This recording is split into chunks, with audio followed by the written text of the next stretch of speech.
Al filo de la realidad, de la realidad, de la realidad.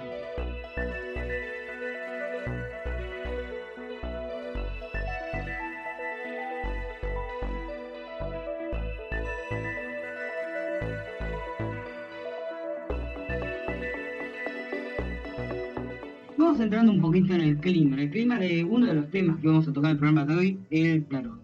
¿Qué es el tarot? Vamos a ponernos de acuerdo primero qué significa la palabra, porque toda la gente conoce ese mazo de cartas, 78 cartas en total, divididas en dos grupos, los llamados 22 arcanos mayores y los 56 arcanos menores. Los 22 arcanos mayores reproducen una serie de individuos, de personajes, el loco, el mago, la papisa, el papa, la emperatriz, el emperador. Y los 56 arcanos menores se agrupan en familias de palos, de bastos, de oros, de pentáculos, se decía en un comienzo, de copas y de picas, de espadas. Ustedes se inferirán de esto, los 56 arcanos menores del tarot se transformaron con el paso del tiempo en la famosa baraja, en la común baraja española de truco que conocemos hoy en día. Y hablamos del paso de tiempo. ¿Cuánto tiempo pasó desde el comienzo del tarot? ¿Cómo comienza el tarot? La historia es muy concreta. Hará aproximadamente unos 5.000 años atrás, un poquito más, 6.000 años atrás, Egipto era un conglomerado de pueblos nómades, cazadores, recolectores y pastores. La mitología, más que la historia egipcia, dice que hay una primera tríada divina de dioses imperando sobre Egipto. Y después de un dilatadísimo periodo de tiempo, casi desde el comienzo de la humanidad, que estos reyes, Osiris, Isis y Horus, vivieron en Egipto, aparece el primer faraón, el primer unificador de las tierras del Alto y el Bajo Nilo. Se llamaba Menes I, también conocido como Menes el Tinita, pues era originario de la ciudad de Tinis, la antigua ciudad egipcia. Menes el Tinita tuvo la sensatez, además de darle coherencia política a Egipto, de reunir a su alrededor un gran número de sabios provenientes de muchas partes del entonces mundo conocido, de Caldea, de Babilonia, de Etruria, de otras regiones africanas. Y entre esos sabios que llegan a Egipto aparece uno llamado Tot. Se escribe T-O-T-H, Tot. Provenía de Caldea, era médico, sacerdote y mago. Y cuando hablamos de las noticias, les cuento qué hizo Tot cuando tuvo oportunidad de integrarse a la corte egipcia.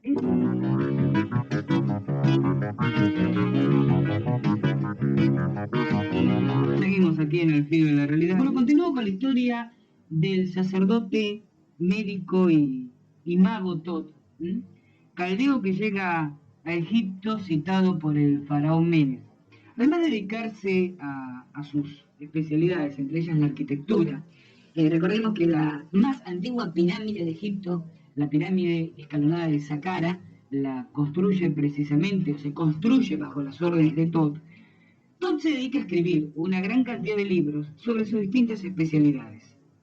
Uno de ellos, quizás el más conocido, se conoce como la Tabla de Esmeralda, y es un compendio de principios filosóficos ocultistas. Empieza diciendo aquel tan conocido de lo que es arriba es como lo que es abajo, y lo que es abajo es como lo que es arriba para hacer el milagro de una sola gran cosa en el universo. Proponiendo así algo que hoy en día redescubren los científicos, que es la identidad, la sincronicidad, la correspondencia entre lo macrocósmicamente grande y lo microcósmicamente pequeño. Uno de esos libros pasó a la historia, o por lo menos así se conoció después, como el libro de Tot. El libro de Tot era un compendio de técnicas mágicas, por lo menos por lo que se consideraba magia en aquel entonces, que permitía, dicen los historiadores, conocer a través de esas técnicas el pasado, el presente y el futuro. Y tenía 78 ilustraciones que acompañaban a los textos jeroglíficos escritos por Tot. Tot murió, inclusive fue apoteotizado, es decir, fue elevado a la categoría de Dios. Los griegos, cuando extienden su influencia cultural a Egipto, lo incorporan a su panteón de dioses con el nombre de Hermes Trismegisto, que significa Hermes, el 3 veces grande. Y el vocablo, la palabra hermético, para hacer referencia a lo que está oculto o a lo que está tan cerrado que nada puede entrar ni salir, se hace popular precisamente a partir del nombre de este sabio de la antigüedad. Y mientras tanto, los hierofantes, que eran los grandes sacerdotes de los cultos egipcíacos, conservaron el secreto del libro de todo, porque decían que si ese libro caía en manos de neófitos, en manos de gente no preparada, en manos de los gobernantes o de los militares, el poder que confería el conocimiento del pasado, del presente y del futuro podía ser usado para cualquier fin, menos para ayudar espiritualmente a la humanidad. A medida que van pasando el tiempo, los hierofantes son víctimas de sucesivas persecuciones por parte del poder imperante, ora en Egipto, ora en países invasores de Egipto, con tal de apoderarse de ese libro. Recordemos que, por ejemplo, la gigantesca biblioteca de Alejandría fue incendiada 7 veces, y se dice que cuando menos uno de esos incendios, el de Julio César, el que ordenó Julio César, se debió... ¿Te está gustando este episodio? Hazte fan en iVoox para acceder a este y al resto de sus episodios extra desde otras aplicaciones de escucha.